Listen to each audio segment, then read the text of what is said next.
when I was a young teenager, somebody showed me this video, and I'm old enough that this video meant back then like a VHS on a VCR, like there was no YouTube or internet. And my friend showed me this video that was basically showing what it's like for animals who are used for food, and what it's like for them when they are confined in cages where they can barely move an inch their entire lives, or when they are put into slaughterhouses. I wouldn't want any animal to be treated like that. And the fact that they were pigs rather than dogs was very immaterial to me. I just thought no animal deserves this type of abuse. Yeah, we all know somebody who's watched Food Inc. and gone vegan as a result. Shout out my little sister. I see you and hear you. But as a result of Paul's experience learning about the way that industrialized protein production systems work, he actually decided to write a book. It's called Clean Meat, How Growing Meat Without Animals Will Revolutionize Dinner in the World. And from there, I ended up deciding that maybe instead of just writing about the people who are pioneering food technologies that could help render the use of animals for food obsolete, maybe I would just become one of them myself. And so that's, in a nutshell, more than 3 decades of the history of my life that have been devoted to trying to reduce the suffering of animals, in large part through the creation of new technologies that might make our use of them less important to us.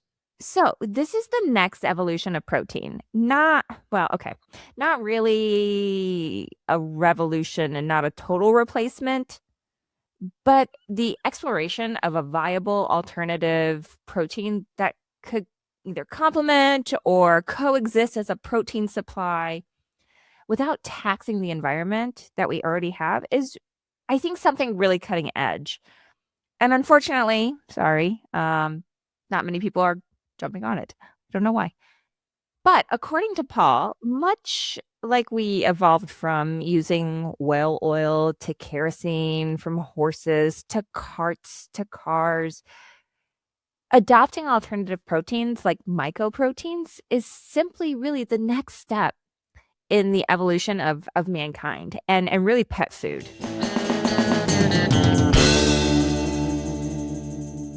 If you think about like energy, right? So we have been using fossil fuels for a long time.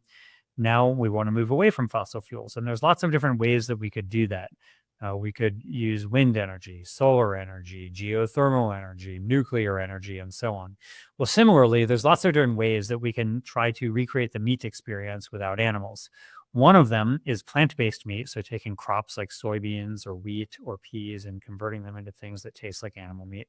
Another is called clean meat or cultivated meat, which is basically taking animal cells and growing them outside of an animal's body to create real, actual animal meat, but simply divorced from having to use the animal.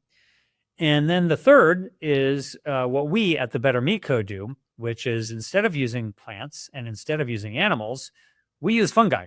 And so we're growing microbial fungi, not mushrooms. We're growing mycelium, or the root-like structure of fungi.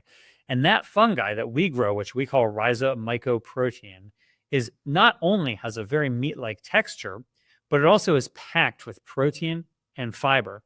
And so in a single serving, if you compare it to, let's say, other foods, our mycoprotein is not only an all-natural whole food that we create through fermentation, but it also has more protein than eggs, and it's a complete protein, meaning it has all the essential amino acids.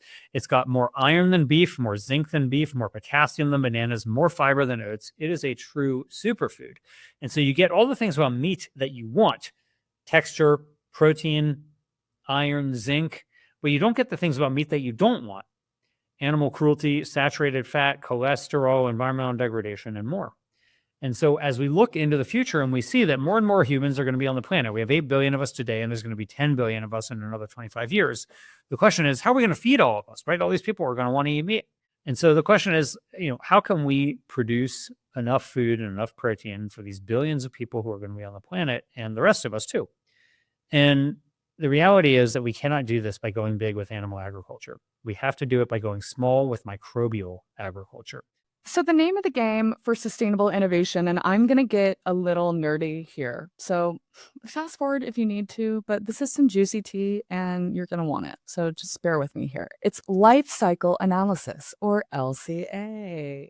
This is a study. It looks at the entire life cycle of an ingredient, how and where it's sourced, how it's transported, processed, refined, blended, transported again, everything that goes into the making of this finished ingredient, to determine whether it's more or less sustainable than something else. So this is where the idea of trade-offs, remember Allison said sustainability is really all about trade-offs. This is where that concept really comes into play. Where one ingredient may require less land and water to grow and harvest, it could be surprisingly complicated and resource intensive to process and transport. So like we could be using way more energy in that process. We could drive up the ingredient's total carbon footprint, even though from a sourcing perspective, the numbers look really awesome.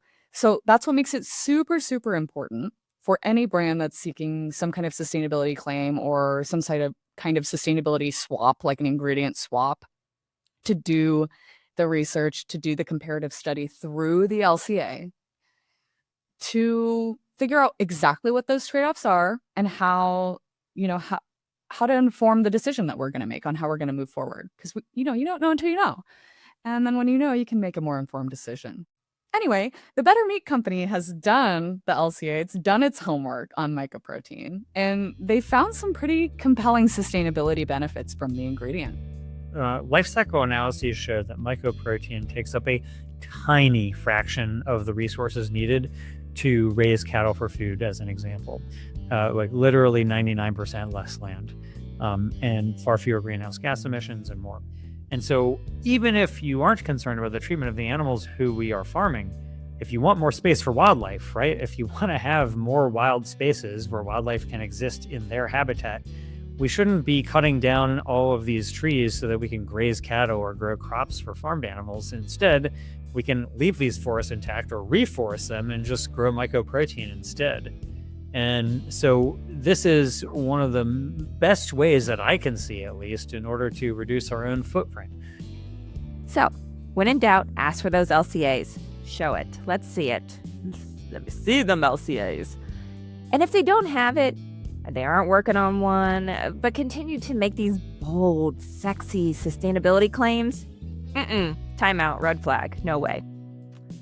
But again, like you said, Jordan, and like Allison said, it's all about trade-offs. So sustainability or sustainable inventions, nope. Sustainable innovations can't possibly check every box. And that's why we need a diverse range of solutions, or we really should have a diverse range of solutions, and initiatives working together to make a greater, greener impact. Yeah. The challenge definitely, it's not that we don't have great ideas or great solutions that we can try to implement. The challenge, it's really figuring out how to mobilize those ideas from products that are super niche, right? Like you just said, not a lot of people are catching on to alternative protein sources. And that's kind of a shame. What we need to do is move these more niche ideas into the mainstream, or at least that's what I think that we need to do. I'm not a grand strategist or anything like that, but